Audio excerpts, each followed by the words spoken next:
Hi, everyone. I'm Cynthia Toussaint at Women in Pain Nation. And today I am going to do a hot take interview. These are bite-sized short conversations with women in pain and pain experts that speak to the lived experience of those of us with chronic pain. And today, I'm going to talk to the lovely Ms. Keshia Jones. Besides being a woman in pain, Keshia is a full-time senior grant and fund administrator in the nonprofit field. That was a mouthful, and it sounds like somebody I should know. So, welcome, Keshia Jones.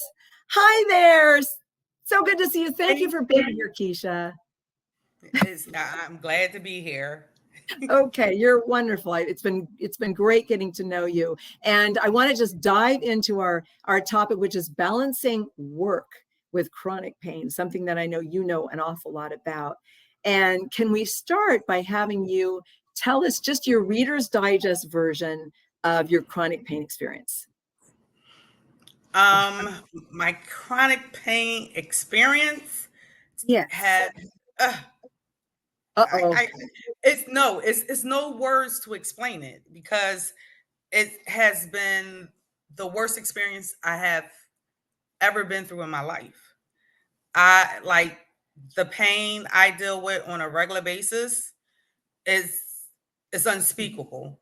And I just feel like I'm in a whirlwind sometimes and I'm just here and trying to make it in this world. That's all. What are some of your diagnoses? Well, I have fibromyalgia. I have IC. I have chronic kidney disease. I have high blood pressure. I have basically chronic pain all over. Like for people who don't know what fibromyalgia is, it's overactive nerves. And for you or anybody else, not you, but for anybody else, a touch to me might feel like a punch. I get So it. Yeah. We all watch and get this. We get it. But yeah, I relate with a lot of those overlapping conditions. And so right. with work, I know you work full time, and I'm not even going to bring your children into it, balancing that. But well, that's for another show, right? But what are some of the biggest challenges that you face working full time with chronic pain? Getting up, moving, trying to stay focused, um, trying not to let the pain take over me, whereas then I can't do my job and pushing through it. So some days is good, some days are bad. Some flare ups may put me down where I can't get out the bed, but I still have to work. So I can be working and just sitting here wanting to cry because I'm in so much pain. But I can't stop working because I have to take care of my family. Wow. So getting up is a big challenge. Do you work from home? Yes, I work from home. I've been working from home for the past 2 years, which makes it extremely easier. Um, and the difference is also working from home. When I used to go to work and I was in pain, everybody's seen it in my face. And I never liked to talk about what was going on with me. So I always kept it in because I didn't want anybody to judge me on that one. Like judge me on, oh, she's always in pain. Oh, Yeah. she doesn't feel good. Oh, she has thousands of doctor's appointments. Oh, like you know how some like people Well, judge yeah, you. I do know, Keshia. Yeah, but people judge you. I feel like people judge you, and Oh, people yeah. people don't understand. But it's like, oh, Keshia just being mean, or Keshia don't want to be bothered. No, Keshia is just in pain, and I'm just trying to deal with it without, passing out, crying, or balling up and just laying down and balling up in a ball, rolling in a ball. Like, Yeah, I feel like people with me, they just get tired of hearing about it. You know what I mean? It's like, what do you mean you're in pain? We did that last week. That's done. And I'm on year 45 44. I'm about to have my 44th anniversary. But okay, so we have different work situations. At least with our nonprofit here, I'm working in an environment where that centers around pain. So me having pain, I don't feel like it is judged with this work. I'm also an actor, but so that it's a little different there. But here, I don't feel judged. I mean, it's obviously it's part of it's the work, right? It's what the work was developed, what it was founded for. But with your work, you're not in that environment, and I'm wondering, you're working from home now, but I'm still wondering, how much do your colleagues, how much do they really get you as a woman in pain, and how much do they support you as a woman in pain? Well, I really don't share. I really don't share. I don't like being judged. I want people to see me for who I am and not uh see me as someone who has issues, somebody who's always sick. So I don't share. I really don't share. I mean, I see. You mean you don't tell your colleagues that you have pain? I don't want to be judged. Wow, that makes me so sad. I was judged before. When I first got sick at my other organization I was at, I was always judged. I was always judged, and people didn't understand. Negatively. Whereas Yeah. I'll hear, oh my gosh, and you help people with chronic pain. And I think I'm sort of positively I think I am judged positively with my work. That makes me really sad. That really makes me sad. But Wow, sometimes you're afraid. I mean, you're afraid. Like, even I don't mean to go off topic, but even with relationships, like, I am afraid to tell somebody that I have this, and this, because I don't want to be judged, or I don't want somebody to look at me differently. I don't want sympathy and empathy. I want you to look at you're me making for me the work cry. I You do. are.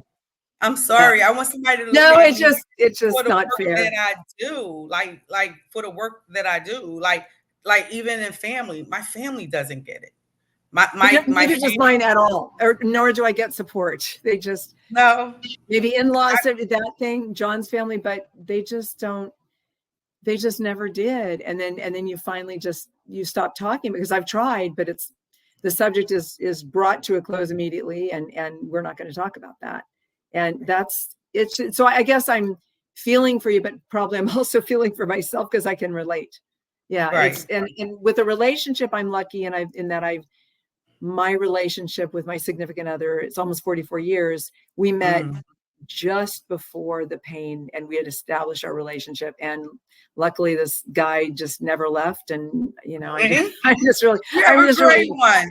You have a great one. we're good, he's a keeper, so but I want you to be able to feel free. I want everyone to be able to feel free to tell, to tell another human being that you have pain, and that's okay.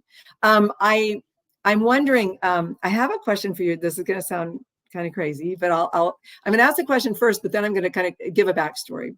So, like, what do you do when you have to scream, is a question. And so when I founded For Grace, it was over 23 years ago now. I found it from my bed. I'd been bedridden for many years. And I remember, the work would sometimes take me away. I mean, it was a real gift that I didn't just lie in bed with nothing to do except try to get better. I had something purpose. I had purpose and meaning, to get up. And but I do remember, at first you work all the time except when you basically eat or sleep. And I remember, like, when I'd be at a level 10 pain, sometimes getting through the work, I don't know how. And then when we took a break, you kind of reminded me of this, I would just break down sobbing. And I remember one time I just screamed through the break, and then I went back to work. And what do you do when you need to scream? Now, I just go in my room. I go in my room. I close my door. My children know now. My children didn't know before. I hid it from my children for years. And one day I couldn't take the pain and I couldn't move. And I just burst out crying.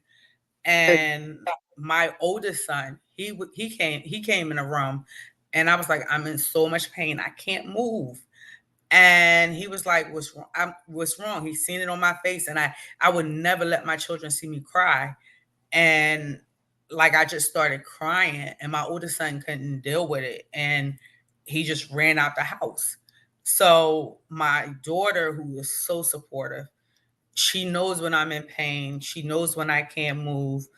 I don't have to get out the bed now. I don't have to move. She's bringing everything to me. So I'm in my room. If I want to cry, if I want to scream, if I want to yell in a pillow, I'm capable of doing it. And I can do it without being judged in my home because my kids know. That's so beautiful, Keshia, and such a beautiful note to end on. And I love that your daughter understands. You need that one person who understands and will be an advocate for you. I mean, we're advocates for ourselves, but we also need another advocate. This is, I have to wrap. I could talk to you for hours, and I know that we will, and we'll come back and do this again. And I just can't wait to work more with you. Thank you for your great gifts, and thank you for opening up with us. So you are so appreciated deeply, Keshia. So thank welcome. you. Thank you everybody else for joining us here today for this hot take interview. We learned so much from Keshia Jones, who really opened up with us today. We went over time, but it was so worth it. And I want to know in the comments below, how are you dealing with work with your chronic pain? Are you feeling like Keshia? Are you working at home? Did you have to stop work? Are you going to go back? What's going on with you? Give us some tips. I was hoping we could get to that, but we had so much to talk about. And also, please post pictures in the comments below, because Keshia and I are just two inquiring minds that want to know. Thank you, everybody. What a great hot take interview. And again, this is Cynthia Toussaint. I know my name. Signing off for now at Women in Pain Nation. Bye, everyone. See you soon.